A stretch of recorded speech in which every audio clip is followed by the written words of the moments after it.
Hello students, welcome to scholars classes. Students, आज हम profit chapter जो आपका 10th चैप्टर है उसके important topic break even point analysis को डिस्कस करेंगे। और ये जो टॉपिक है ये आपका बहुत ही इम्पोर्टेंट टॉपिक है, ब्रेक इवन पॉइंट एनालिसिस यानी सम विच्छेद बिंदु विश्लेषण। अब ये सम विच्छेद बिंदु विश्लेषण क्या होता है? It is a important technique for firms decision making to maximise profit, यानी अधिकतम लाभ कमाने के लिए जो टेक्निक यूज करती है एक फर्म, उसके बारे में निर्णय लेती है, उसे ब्रेक इवन पॉइंट एनालिसिस कहते हैं। This technique is helpful to study about total cost, total revenue and total profit, total loss and some other aspects of production. तो इनको एक सर्टेन लेवल पर एक फर्म का कितना कुल लागत आई है, कितनी टोटल रेवेन्यू हुआ है, कितना उसको लाभ हुआ, कितनी हानि हुई है, इस टेक्निक के द्वारा हम ये जान सकते हैं। तो ये बहुत ही हेल्पफुल होती है। Each firm has an objective to get maximum profit, यानी हर एक फर्म का एक महत्वपूर्ण उद्देश्य होता है कि वो प्रॉफिट को मैक्सिमम कर सके।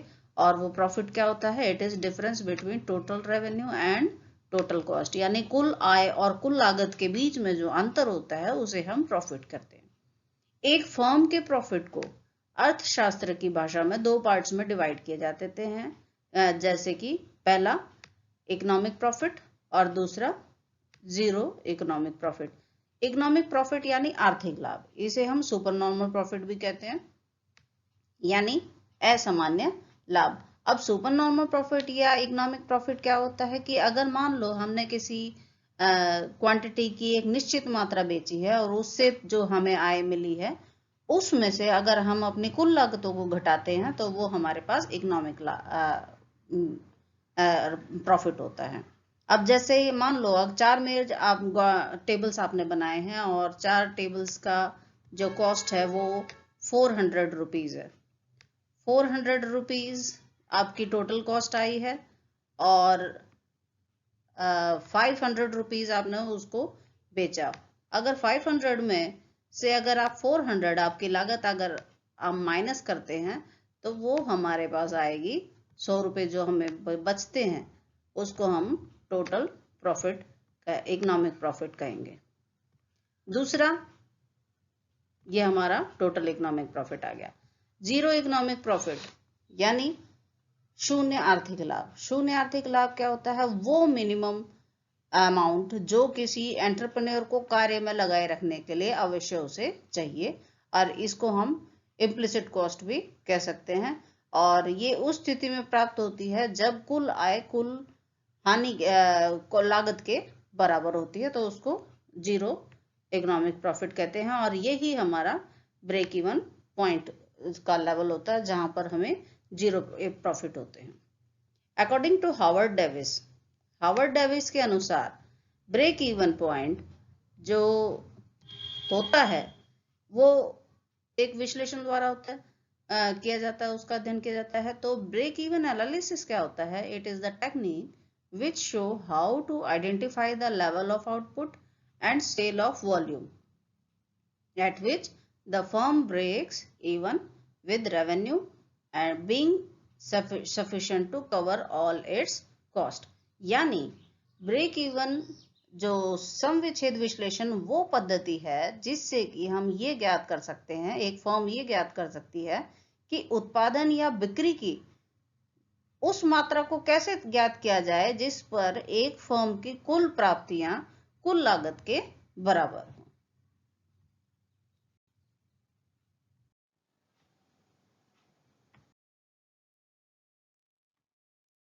अब इंट्रोडक्शन की बात करें तो ब्रेक इवन पॉइंट होता क्या है, इस बारे में अगर हम कहें तो break even point is a point at which firm's total cost and firm's total revenue are equal। It is the condition of zero economic profit, यानी जो मैं आपको बता चुकी कि जीरो इकोनॉमिक प्रॉफिट क्या होता है कि वो प्रॉफिट जहां पर कुल लाभ कुल लागत कुल आय के बराबर होते हैं। तो ब्रेक इवन पॉइंट कहाँ हुआ? जहां पर TR is equal to TC। और आप जानते भी हैं कि TR क्या होता है? Total revenue. क्या होता है? टोटल कॉस्ट के बराबर होता है। टोटल कॉस्ट क्या होती है? टोटल फिक्स कॉस्ट यानी कुल स्थिर लागतें और कुल परिवर्तनशील लागतें यानी वेरिएबल कॉस्ट। तो this is the condition of where firms earn no profit और फेस नो लॉस, यानी ये वो कंडीशन है जहां पर एक फर्म को ना तो लाभ हो रहे हैं और ना ही हानि। अकॉर्डिंग टू हॉर्नग्रेन ने कहा है कि break even point is a point of activity से, जो एक्टिविटी क्या कर रहे हैं हमारी सेल वॉल्यूम की, यानी जो क्रिया हम कर रहे हैं वो हमारा बिक्री के काम आ रहा है और कितनी बिक्री हुई है वो सेल वॉल्यूम कहलाई जाएगी। Where total revenue and total expenses are equal, यानी टोटल रेवेन्यू क्या थी? जो हमारी कुल आय, और टोटल एक्सपेंसेस यानी कुल खर्चे, कुल लागतें, वो इक्वल होंगे। It is the point of zero profit, यानी इसको हम जीरो प्रॉफिट का पॉइंट भी कहेंगे। मान्यताओं की बात करें तो अजम्पशन में सबसे पहले आती है कि fix cost remain constant at each level of output, यानी फिक्स कॉस्ट हमारी मशीनें, बिल्डिंग्स वगैरह फिक्स हैं, उनमें हमने कोई वृद्धि नहीं की है। दूसरी, कांस्टेंट टेक्निक ऑफ प्रोडक्शन, यानी हमारी जो उत्पादन की तकनीक है उसमें भी कोई हमने मॉडिफिकेशन नहीं किया है, वो भी तकनीक हमारी स्थिर है। कांस्टेंट रेट ऑफ रिटर्न, यानी जिस तरीके से हमें प्रतिफल मिल रहे हैं उसी तरीके से उत्पादन हो रहा है, या जिस तरीके से उत्पादन हो रहा है उसी तरह हमारा प्रतिफल भी समान है।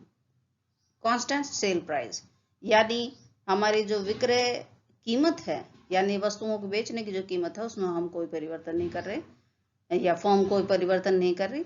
डिवीजन ऑफ कॉस्ट, यानी लागतों को हम दो भागों में डिवाइड कर सकते हैं, यानी total cost can be divided into TFC and TVC, यानी कुल स्थिर लागतें और कुल परिवर्तनशील लागतों में हम उसको भाग कर सकते। बच्चों, अगर मेथड्स की बात करें कि कौन से मेथड्स हैं जो हमें ब्रेक इवन पॉइंट को ढूंढने में मददगार होती हैं, तो उन मेथड्स को हम दो पार्ट्स में डिवाइड करते हैं। एक तो linear cost relationship, revenue relationship, और एक non linear cost revenue relationship, यानी रेखीय लागत और आय संबंध और गैर रेखीय लागत और आय संबंध। रेखीय लागत आय संबंध में क्या होता है कि हमारा टोटल रेवेन्यू कॉस्ट ऐसा होगा, टोटल कॉस्ट कर्व ऐसा होगा, तो उसमें सीधे लाइन की फॉर्म में है। लेकिन अगर यहाँ हम रेवेन्यू कर्व की बात करें, नॉन लीनियर है, तो वो हमारा ग्राफ लाइक दिस, और फिर टोटल कॉस्ट उसको इस तरीके से डिडक्ट कर रहा होगा। तो दैट मीन्स ये आप देख रहे होगे कि ये नॉन लीनियर है। अब आपके जो चैप्टर में हम दो तो लीनियर कॉस्ट रिलेशनशिप ले रहे हैं, कॉस्ट रेवेन्यू रिलेशनशिप, उसमें पहला है ग्राफिकल मेथड यानी ग्राफिक विधि।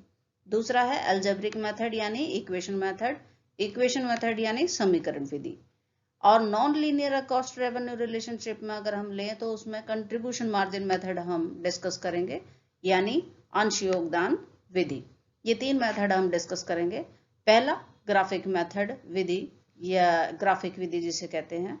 ग्राफिक विधि का मतलब होता है कि हम ग्राफ के द्वारा ब्रेक इवन पॉइंट को फाइंड करेंगे। Break even point can be easily find out by graphical method, और वो जो हम ग्राफ बनाएंगे उसे हम ग्राफिकल चार्ट भी कहते हैं, ये ब्रेक इवन चार्ट भी कहते हैं। ब्रेक इवन चार्ट क्या होता है? वो एक ग्राफ होता है which shows the relationship between cost and revenue and firms profit, यानी फर्म की लागतें और आय और उसके लाभ, इनके बीच में जो संबंध दिखाता है, जो ग्राफ संबंध दिखाता है at different level of output पर, तो उसे हम क्या कहते हैं? उस ग्राफ को हम ब्रेक इवन चार्ट कहते हैं।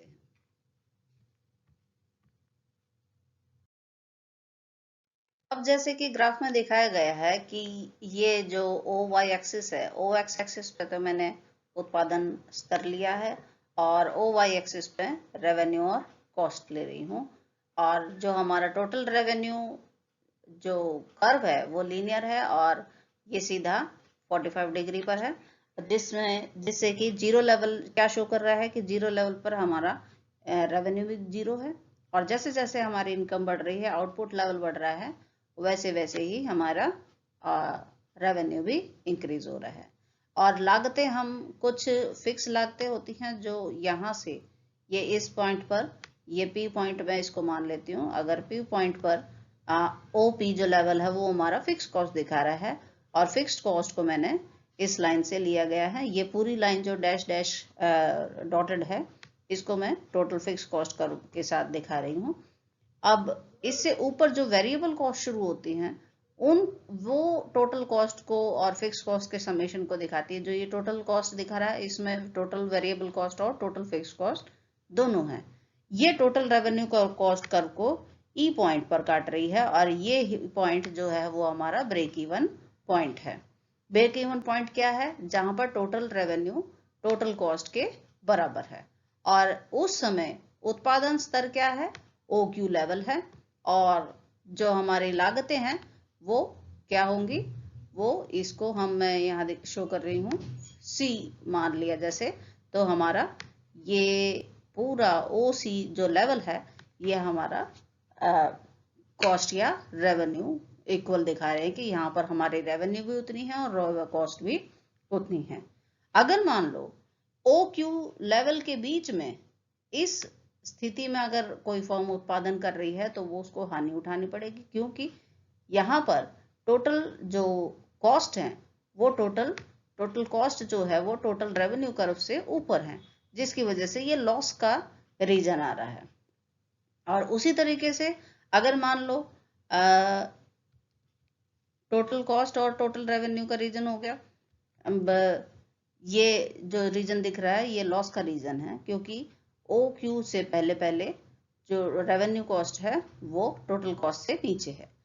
OQ लेवल पर उसका ब्रेक इवन पॉइंट होगा, यहाँ ना तो उसको लाभ हो रहा है या ना ही हानि हो रही है।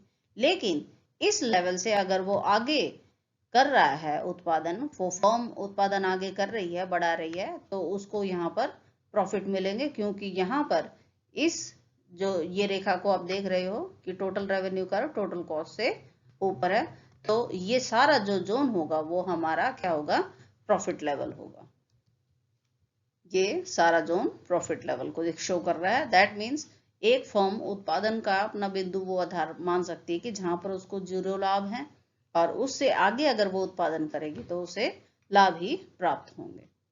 अलजेब्रिक इक्वेशन की बात करते हैं या समीकरण विधि की बात करें तो समीकरण विधि यानी हम ग्राफ की बजाय इक्वेशन मेथड से भी हम ब्रेक इवन पॉइंट को फाइंड आउट कर सकते हैं। यहाँ अपना आउटपुट लेवल पॉइंट कर सकते हैं कि कहाँ में कुल लाभ कुल हानियां हमारी इक्वल होंगी, जीरो के बराबर होंगी।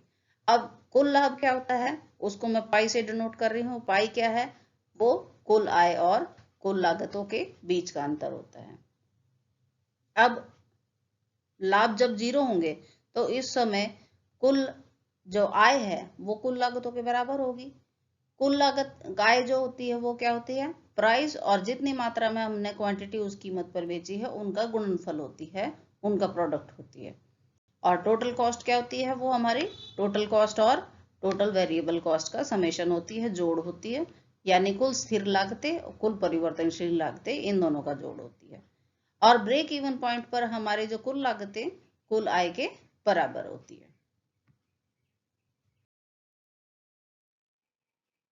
अब ब्रेक इवन पॉइंट पर कुल जो आय है वो कुल लागतों के बराबर है। कुल आय को मैंने प्राइस इनटू क्वांटिटी दिखाया था, यानी दोनों का गुणनफल, यानी जितनी कीमत है और उस जितनी मात्रा में हमने वस्तुएं बेची हैं वो उनको हम गुणा कर दे तो हमारे पास कुल आय हो गई।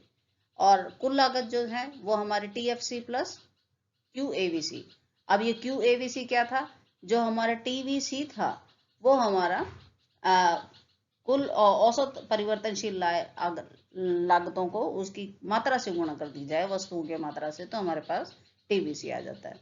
अगर मैं इसको शिफ्ट करती हूँ PQ के पास, PQ minus Q into ABC, तो वो TFC के बराबर होगा, टोटल को फिक्स कॉस्ट के बराबर होगा। अगर इन दोनों में से मैंने Q को कॉमन निकाल दिया बाहर, कॉमन अगर हम ले लेते हैं तो हमारे पास ब्रैकेट में रह गया P माइनस ABC। और क्वांटिटी हमें फाइंड करनी है तो हम इस सारे गुणनफल को हम यहाँ शिफ्ट करेंगे बराबर के इस तरफ, इक्वल के इस तरफ, तो TFC by P minus ABC हमारे पास ये इक्वेशन आ जाती है, जिसकी वजह से हम फाइंड कर सकते हैं हमारा ब्रेक इवन पॉइंट कहाँ है। यानी कुल लागतें, स्थिर लागतें, औसत परिवर्तनशील लागत और कीमत दी हुई हैं, तो हम अपने आप ही ब्रेक इवन पॉइंट को पता लगा सकते हैं। बच्चों, तीसरी विधि है कंट्रीब्यूशन मार्जिन मेथड, अंश योगदान विधि। अंश योगदान विधि का मतलब क्या होता है कि contribution analysis refers to the analysis with of additional revenue and cost of business. Contribution margin is the difference between revenue and variable cost. यानी ये विधि क्या है कि अंश योगदान विधि जो होती है वो हमारा जो अतिरिक्त हमें आय प्राप्त हुई है, यानी अतिरिक्त आय जो एडिशनल रेवेन्यू मिला है और जो कॉस्ट के ऊपर है वो बिजनेस का, उसके बारे में ये विश्लेषण करती है। कंट्रीब्यूशन मार्जिन का मतलब क्या होता है? अंश योगदान का मतलब होता है कि रेवेन्यू और वेरिएबल कॉस्ट में कितना अंतर है, यानी टोटल मार्जिन, कंट्रीब्यूशन मार्जिन क्या है, वो टोटल रेवेन्यू के बराबर है, टोटल रेवेन्यू के बराबर और टोटल कॉस्ट के बराबर। लेकिन जो मार्जिन होगा वो टोटल कॉस्ट और टोटल वेरिएबल कॉस्ट के बीच का डिफरेंस होगा, यानी total contribution margin is equal to total fixed cost. यानी कुल अंशदान किसके बराबर होगा? वो कुल स्थिर लागतों के बराबर। अब ये ब्रेक इवन पॉइंट की सिचुएशन आ गई। अब इस सिचुएशन में ब्रेक इवन पॉइंट में जहां टोटल कंट्रीब्यूशन मार्जिन होगा वो टोटल फिक्स कॉस्ट के बराबर होता है, या अगर हम उनको Q से डिवाइड करें तो हमारे पास एवरेज कंट्रीब्यूशन मार्जिन यानी औसत अंश योगदान औसत स्थिर लागतों के बराबर आ जाएगा। अब फिगर में ये देख रहे हो, टोटल रेवेन्यू कर्व हो गया, ये टोटल कॉस्ट कर्व हो गया ये, और इसी तरीके से अगर हम वेरिएबल कॉस्ट देख रहे हैं कि 0 से ये उठती हुई है और ऊपर की ओर बढ़ती गई, तो ये टोटल वेरिएबल कॉस्ट आ गया। और टोटल कॉस्ट और जो टोटल वेरिएबल कॉस्ट होता है, इसके बीच का डिफरेंस हमारा टोटल फिक्स्ड कॉस्ट शो करता है, टोटल फिक्स्ड कॉस्ट शो करता है। तो अब कंट्रीब्यूशन मार्जिन कितना होगा? जो टोटल वेरिएबल कॉस्ट के ऊपर होगा, यानी ये सारा एरिया टोटल कंट्रीब्यूशन मार्जिन कहलाएगा, यहां से लेकर यहां तक। और जो पॉइंट E है वो हमारा ब्रेक इवन पॉइंट होगा, और इसके अलावा यहाँ पर जो नेट प्रॉफिट होगा हमारा वो 0 होगा, यानी आउटपुट लेवल वही फिर आगे आउटपुट लेवल हमारा उस समय 0 होगा। हाँ, उस आउटपुट लेवल पर हमारे ना तो प्रॉफिट होंगे ना ही लॉस होगा। अब बात आ जाती है कि ब्रेक इवन एनालिसिस के योगदान क्या होते हैं, उसके एडवांटेजेस क्या होते हैं। सबसे पहला, ऑप्टिमल लेवल ऑफ प्रॉफिट हम इससे आसानी से ज्ञात कर सकते हैं, यानी एक फर्म को कहाँ उत्पादन करना लाभदायक होगा, कहाँ नहीं करना होगा, वो इसमें इस एनालिसिस से आसानी से प्राप्त कर सकती है। To find and determine the target capacity of the firm, यानी एक फर्म की कैपेसिटी कितनी है, उत्पादन क्षमता कितनी है, वो इसकी सहायता से ये पता लगा सकती है कि इसका मतलब O की उत्पादन उसके टारगेट क्षमता है तो इससे अधिक वो उत्पादन कर सकती है। टू फाइंड मिनिमम कॉस्ट, यानी इसकी सहायता से वो उत्पादन का न्यूनतम स्तर भी, लागत स्तर भी ज्ञात कर सकता है। इसके अलावा टू सेल्फ प्रोडक्शन यानी उससे ये भी पता चल सकता है कि किस उत्पादन में उसे हानि है, किस उत्पादन में उसे लाभ है। अगर जिसमें उसे लाभ मिल रहे हैं तो उनका उत्पादन वो खुद कर सकता है कि नहीं। Expansion and the contraction of the plant, अगर मान लो एक मल्टी प्लांट फर्म है तो वो अपने प्लांट का विस्तार या संकुचन कर सकती है, क्योंकि लाभ और हानि का उसे हर प्लांट से पता चलता है। Cost of choice of project, इसके अलावा वो लाभ हानियों के अनुमान के आधार पर ही जो प्रोजेक्ट हानिकारक है उनको बंद कर सकती है, जो प्रोजेक्ट लाभदायक है उनको वो चालू रख सकती है। पेमेंट ऑफ द डिविडेंड, इसके अलावा जो मुख्य लाभ है इस एनालिसिस का वो क्या है ये एक भी फर्म, कोई फर्म ये ज्ञात कर सकती है कि उसको लाभांश का भुगतान जब करना होता है तो वो किस आधार पर करना होता है, क्योंकि इस पॉइंट से ही हम अपना प्रॉफिट फाइंड कर सकते हैं। लेकिन इस विश्लेषण की कुछ सीमाएं भी हैं, वो भी हम डिस्कस कर लेते हैं, क्योंकि क्वेश्चन में ये भी एक इम्पॉर्टेंट टॉपिक जुड़ के आता है कि ब्रेक इवन एनालिसिस की क्या सीमाएं हैं, क्या लिमिटेशंस हैं। सबसे पहले जो इनपुट प्राइस होती है उनमें जो परिवर्तन आते हैं, यानी आगतों के कीमतों में परिवर्तन की ये अवहेलना करता है। अब आगतें कौन सी होती हैं, जैसे कच्चा माल हो गया, मजदूरी दर हो गई, इनमें लगातार आपको पता है कि ये बदलते रहते हैं। तो ब्रेक इवन पॉइंट एनालिसिस में ये सब स्थिर मानी गई हैं, जिसकी वजह से यहाँ पर ये विधि बहुत ही मुश्किल पड़ जाती है। Ignore change in product prices, यानी अब उत्पादन कीमतों में होने वाले परिवर्तनों की भी अवहेलना करती है।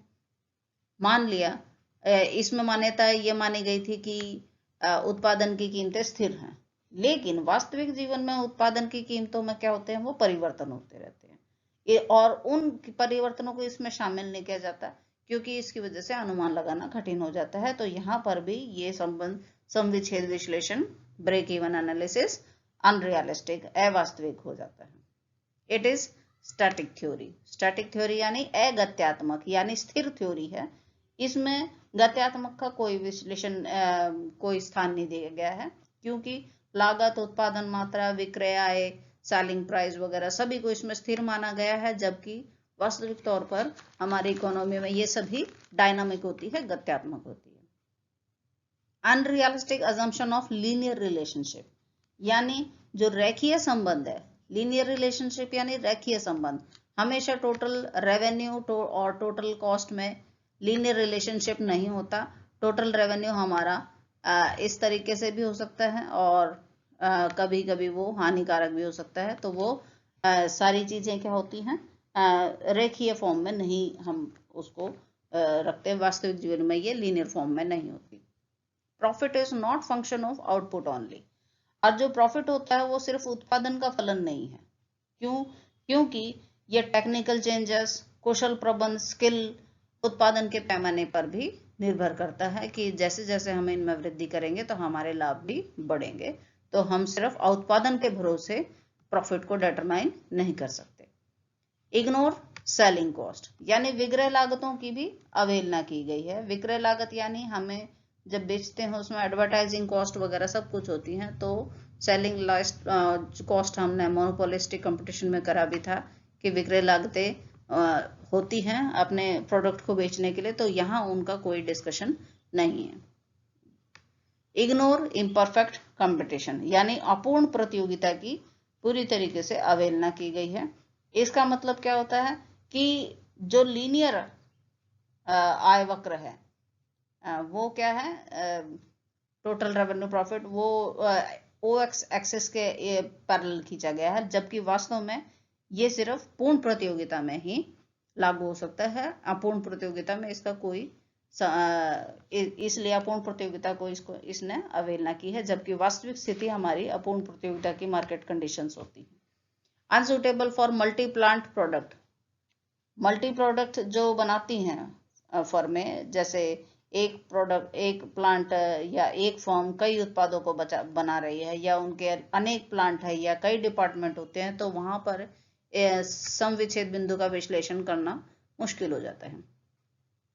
Unsuitable for long term analysis, और लंबे समय तक के एनालिसिस में भी ये बहुत ही अनसुटेबल है, यानी हम दीर्घकालीन विश्लेषण में इसे अनुपयुक्त मानते हैं। थोड़े समय में हम इसको लाभदायक जरूर मान सकते हैं, लेकिन फिर भी इतनी कमियों के या इतनी सीमाओं के होते हुए भी अल्पकाल में अगर हमें डिसीजन मेकिंग करनी है, तो सबसे कम एक्सपेंसिव, लो कॉस्ट का या सिंपल अगर हम देखें तो ये हमारा ब्रेक इवन एनालिसिस बहुत ही काम का विश्लेषण है।